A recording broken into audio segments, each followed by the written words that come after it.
இப்போ என்னென்னா அவங்க டிசம்பர் ஜனவரி மாதமே அவங்க பிரிஞ்சாங்க. ஆனால் அதுக்கப்புறம் பிப்ரவரி மார்ச் ஏப்ரல் அந்த டைம்லலாம் அவங்க சேர்ந்துட்டாங்க. ஏன்னா வெளியிலலாம் பெரிய அலிம்பி பண்ணிகிட்டு இருந்தாங்க. ஆனால் அவங்க முன்னாடியே சேர்ந்துட்டாங்க. அவங்க சிஎம் இப்போ சார் சிஎம் ஆன உடனே இப்போ அவங்க சொன்னாங்கன்னு வச்சுக்கோங்களேன், மக்கள் எல்லோரும் வந்து என்ன சொல்லுவாங்க, பற்றியா அவர் சிஎம் ஆகிட்டார், இப்போ எல்லாம் வந்து சேர்ந்துக்கிறாங்க சொல்லிக்கிறாங்கன்னுவாங்க. இந்த ஒரு காரணத்துக்கு தான் அவங்க சைலண்ட்டாக இருக்காங்க. ஆனால் அவங்க சேர்ந்து தான் இருக்காங்க.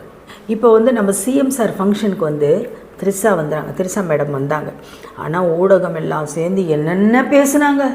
ஐயோ வந்திருக்காங்க, ஒரு லுக்கு பயங்கரமாக எல்லாரும் பார்வை, ஐயோ திரிஷா வந்திருக்காங்க அப்படின்னு சொல்லி எல்லாருக்கும் தப்பான கண்ணோட்டம் தான் இருந்துச்சு. அந்த மாதிரி ஒரு தப்பான கண்ணோட்டம் இருந்தால் நம்ம விஜய் சார் அம்மா எப்படி அவங்கள கூப்பிடுவாங்க? அவங்க இவ்வளோ அன்பாக கூப்பிட்டு அப்படியே அணைச்சிக்கிட்டாங்க. ஒரு சந்தோஷமான செய்தி என்னன்னு கேளுங்க.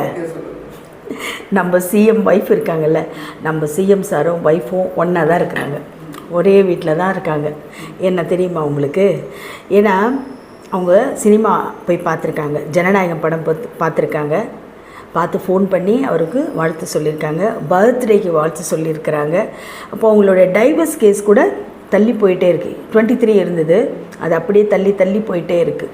ஏன்னா அவங்க ஒன்றா இருக்காங்கப்பா, சூப்பராக இருக்காங்க. நான் சொன்னேன்ல, அவங்க சூப்பராக சேருவாங்க, ஹாப்பியாக இருப்பாங்க, ஒன்றா இருப்பாங்கன்னு சொன்னேன்ல, அது விரைவிலே நடந்துகிட்ருக்கு. ஆனால் இருக்கிறாங்க, ஒன்றா தான் இருக்கிறாங்க. அவங்களுடைய பையனுடைய பேட்டி பார்த்தீங்களா நீங்கள்? என்ன பேசியிருக்காரு, சூப்பர். என்ன மாதிரி பையன், வளர்ப்பு பாது, அருமையான பையன்.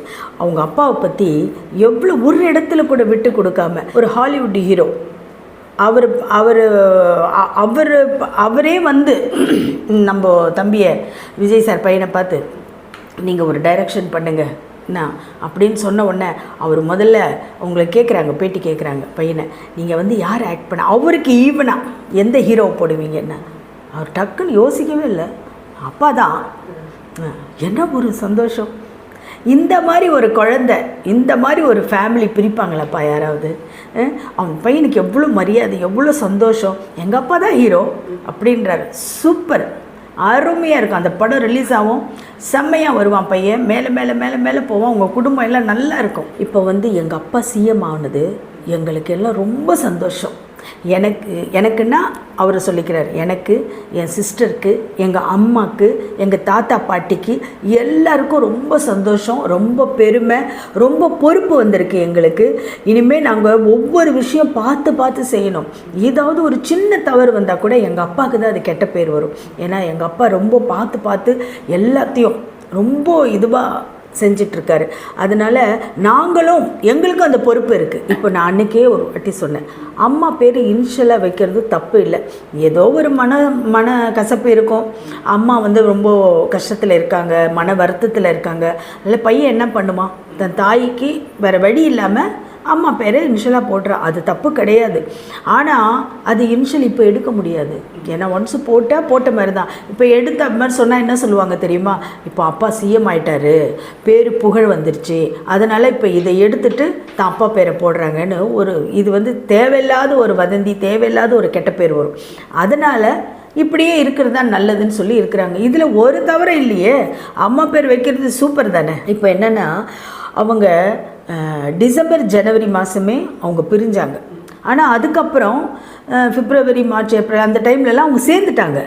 ஏன்னா வெளியிலலாம் பெரிய அலிம்பி பண்ணிகிட்டு இருந்தாங்க. ஆனால் அவங்க முன்னாடியே சேர்ந்துட்டாங்க.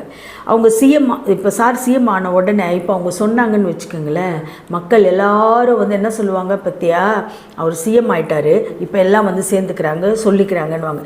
இந்த ஒரு காரணத்துக்கு தான் அவங்க சைலண்ட்டாக இருக்காங்க. ஆனால் அவங்க சேர்ந்து தான் இருக்காங்க. அவங்க பையன் என்ன சொல்லியிருக்காருன்னா, எங்கள் மேலே நிறைய விமர்சனம் வருது, எங்கள் அம்மா மேலே வருது, எங்கள் அப்பா மேலே வருது, எங்கள் மேலே வருது. பையன் தனியாக போயிருக்கிறான், பொண்ணு அங்கே போயிருக்கு, சங்கீதா வந்து இப்படி இருக்காங்க அப்படி இருக்காங்க, இந்த மாதிரி நிறைய விமர்சனம் சொல்லுவாங்க. எதிர்க்கட்சி சும்மா இருக்க மாட்டாங்க. என்னென்ன பழி போடணுமோ, என்னென்ன சொல்லணுமோ அது எல்லாம் தான். அதுக்கெல்லாம் விளக்கம் சொல்லிகிட்டு இருக்க முடியுமா? ஒன்றும் இல்லை, சாதாரணம் நம்ம உட்காந்து பேசுகிறோம், நம்ம மேலே பெரிய விமர்சனம்லாம் விடுறாங்க, இப்படி பேசுகிறாங்க அப்படி பேசுகிறாங்க. எனக்கே வந்து சொல்கிறாங்கன்னா, அப்போ சிஎம்மும் உங்கள் ஃபேமிலியை சும்மா விடுவாங்களா? இதெல்லாம் பார்த்துக்கிட்டு இருந்தால் வேலைக்காகாது. சைலண்ட்டாக இருந்தால் அதுவே காலப்போக்கில் சரியாயிடும். அப்படின்னு சொல்லி தான் அவங்க பையன் இருக்கிறாரு. அவர் சொல்கிறது தான் கரெக்டு. இப்போ வந்து நம்ம சிஎம் சார் ஃபங்க்ஷனுக்கு வந்து திரிசா மேடம் வந்தாங்க. ஆனால் ஊடகம் எல்லாம் சேர்ந்து என்னென்ன பேசுனாங்க. ஐயோ வந்திருக்காங்க, ஒரு லுக்கு பயங்கரமாக எல்லாரும் பார்வை, ஐயோ த்ரிஷா வந்திருக்காங்க அப்படின்னு சொல்லி எல்லாருக்கும் தப்பான கண்ணோட்டம் தான் இருந்துச்சு. அந்த மாதிரி ஒரு தப்பான கண்ணோட்டம் இருந்தால் நம்ம விஜய் சார் அம்மா எப்படி அவங்கள கூப்பிடுவாங்க? அவங்க இவ்வளோ அன்பாக கூப்பிட்டு அப்படியே அணைச்சிக்கிட்டாங்க. அவங்க ஒரு ஃபேமிலி ஃப்ரெண்டாக வந்தாங்க. இது வந்து எதுக்கு தப்பாக பேசணும்? அவங்க பையன் இதை பற்றியெல்லாம் பேசி இந்த விஷயம்லாம் ஒரு பாதி சரி பண்ணிட்டார் அவர். இன்னும் கொஞ்சம் தான் இருக்குது, அதுவும் சரியாயிடும். அவங்க எல்லாம் சேர்ந்து ஒன்றா தான் வாழ்ந்துட்டுருக்குறாங்க.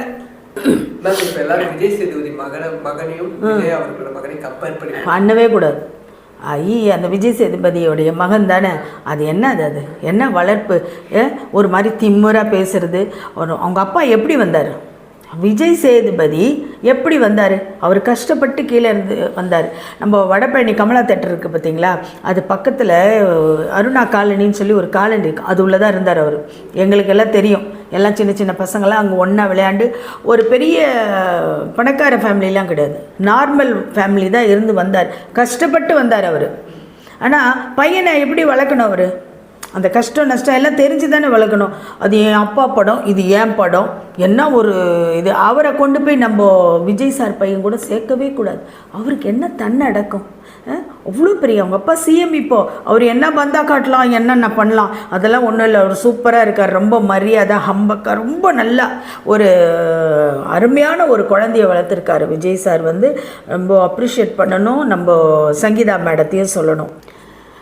இப்போ வந்து நம்ம சிஎம் சார் ஒரு நடிகன், ஒரு டைரக்டரோட பையனாக இருந்து நடிகனாக இருந்து சின்ன வயசுலேருந்து நடிகனாக ஸ்டார்ட் பண்ணி அப்புறம் ஒரு பெரிய நடிகனாக, அப்புறம் பெரிய ஸ்டாராக இருந்து, அப்புறம் வந்து மக்கள் தலைவராக இருந்து, இப்போ வந்து முதலமைச்சராக இருந்து, நல்ல ஒரு குடும்ப தலைவர், நல்ல ஒரு புருஷன். நிச்சயமே ஒரு நல்ல புருஷன் தான் அவர். நல்ல பசங்களுடைய தகப்பனார், நல்ல ஒரு தகப்பனார் தான். ஏன்னா பசங்களை அப்படி வளர்த்துருக்கிறார், ரொம்ப மரியாதையாக வளர்த்துருக்காரு. ஏன்னா அவர் மரியாதையாக நடந்துக்கிறாருப்பா. அதோடைய இது சுயரூபம் தான் வந்து பையன். ரொம்ப மரியாதையாக, ரொம்ப 26 ஏஜ் ஆகுது அவருக்கு. ஆனால் அருமைப்பா, அருமை. அவர் நினச்சிருந்தா அவர் ஹீரோவாக வந்திருக்கலாம். எல்லாருடைய வாரிசும் ஹீரோ. அவங்க பசங்க என்ன பண்ணுவாங்க? ஹீரோவாக வருவாங்க. இப்போ நம்ம பிரபு பையன் கூட ஹீரோவாக தான் வந்தார், கார்த்திக் பையன் ஹீரோவாக வந்தார். ஆனால் இவர் நம்மளாம் நினச்சது அப்படி தான். ஏன்னா ஜேசன் செஞ்சு வந்து ரொம்ப அழகாக இருந்தார், நல்ல ஹைட்டு, ரொம்ப அழகாக இருக்கார். எல்லாம் எதிர்பார்ப்பு எப்படி இருக்கும்? ஹீரோவாக தான் வருவார். ஆனால் அவர் ஹீரோவை தேர்ந்தெடுக்கல. பெரிய ஒரு அதிசயம், அவங்க தாத்தா மாதிரி ஒரு டைரக்டர் ஆனார். ஏன்னா சும்மா ரத்தம் சும்மா போயிடுமா? அவங்க தாத்தா ஒரு நல்ல டைரக்டர் தானே. விஜயகாந்த் சாரெல்லாம் வச்சு சும்மா அதிரதில்லை, அப்படியெல்லாம் எடுத்திருக்கா. விஜயகாந்துக்கு ஒரு சரியான ஒரு திருப்புமுன படம் கொடுத்தவர் நம்ம விஜய் சாருடைய அப்பா தான். அந்த மாதிரி ஒரு பேரனாச்சே, இல்லை எவ்வளோ சூப்பராக இருக்கும். மீண்டும் மீண்டும் எல்லாருமே தப்பாக தான் பேசிகிட்டு இருப்பாங்க. பேசுகிறவங்க பேசிக்கிட்டே இருக்கட்டும். இன்னும் ஒரு 6 மாதம்தான்ப்பா, எல்லாரும் சூப்பராக நம்ம விஜய் சரசனா பாரு, அப்படி எல்லாரும் சேர்ந்து சூப்பராக இருப்பாங்க. இப்போவும் என்ன ஒரே வீட்டில் தான் இருக்கிறாங்க.